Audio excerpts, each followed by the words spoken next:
I'm Haley Taylor, and you're listening to the Rough Draft Diaries. Today on the Rough Draft Diaries, we're talking to Harry Cummins. And I run a non-profit program for youth in our community and people with Parkinson's disease. And I started the program in 1998. I wanted to help get kids off the street, turn their lives around.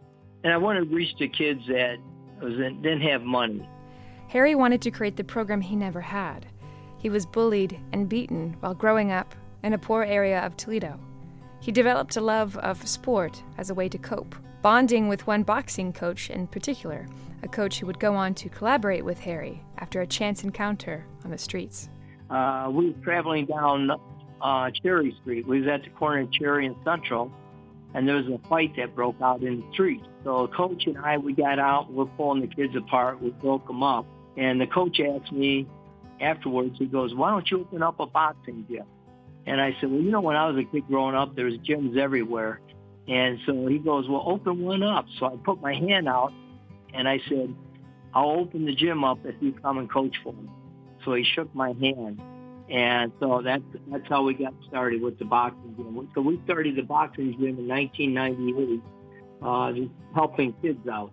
The gym was called the International Boxing Club of Toledo, and it brought many Toledo athletes to Harry's attention, but also on a state level, as they traveled and competed, he noticed other athletes as well. One in particular was an athlete from California who suffered from Parkinson's disease. When Harry returned back to Toledo, he had a speaking engagement at the University of Toledo. Following his presentation was Dr. Michelle Masterson, presenting a conversation on, you guessed it, Parkinson's disease. And I said, oh my gosh, I got to sit down and listen to this. So I listened to her speak, and then afterward, I introduced myself to her, and I shared the story about this young man that was in California who was diagnosed with Parkinson. And she told me, she said, tell him to keep boxing. I said, what do you mean keep boxing? I said, he can't be getting hit. She goes, no, the exercise. As long as he exercises, it'll help maintain it. So with the help of Dr. Michelle Masterson and a UT occupational therapist graduate named Rachel Lopez, Harry began a program affiliated with the University of Toledo that helped assist individuals in coping with Parkinson's disease. So I started the boxing part. She did like the research, and we got the program going. We started with just a handful of people, 4 people. And since that time, we have now over 150 participants with Parkinson's disease. Harry has made sure this program has remained free for its athletes. Through fundraising and community donations, he has been able to keep the lights on in the gym and the participants boxing free of charge. Without this free access, Harry is aware of the burden placed on patients who are coping with a diagnosis that is incurable. When I first got into it, I was told not to expect any improvement. The best you're going to do is maintain. I didn't buy that.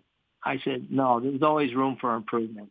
And we've shown it. I've got a platform where I got people, when they first came to the gym, they just shuffled into the gym. Now they're doing full 3-minute rounds just like boxers, and they're shuffling from bag to bag. It's just amazing. Harry believes that his athletes not only benefit from the physical aspects of boxing, but also the mental, to visualize punching the bag as a way to fight this disease, this invisible disease that mercilessly attacks one's nervous system. It's unfortunately a fight that most patients lose. We've lost some. They passed away. It's sad to lose them, but we do something special. We do a memorial for them. And we do a 10 count. In the boxing world, they ring the bell 10 times. But what we do is we all line up, we hit the bags 10 times, then we ring the bell 10 times, and then we retire the boxing gloves to the family members. And it's very, very touching. Getting back to these people, it's just so wonderful to see them when they do improve. And, they just feel so good that they can get in there and box, and a lot of them say, you know what, I've always wanted to do this as a kid. I couldn't do it. I said, well, here you are. You're doing it now. And it makes them feel young. And our oldest is 89. We have several in their 80s. Majority was in their 70s, and they are just so impressive. We have a drill we call the machine gun drill, where we go 30 seconds on, 30 seconds off, and you should just hear it. Everybody in the gym's yelling, "Come on, get it, get it, get it, get it!" And they're all hitting and pushing each other, and it's like, this is so amazing to see people in the 70s and 80s are pushing hard like this. It's just so amazing. Harry also notes his own amazing transformation. From a child who was bullied in a rough part of town to the owner of his own boxing gym. He looks back and realizes those first experiences, those painful battles, helped prepare him for his purpose today. I try to tell these kids they're champions. Live like a champion, breathe like a champion. You're going to be successful. You're going to be a champion in life. So I just want to keep on, preaching that. And, if we can help one kid turn his life around, it's worth it. I'm Haley Taylor, and thanks for listening to this episode of the Rough Draft Diaries.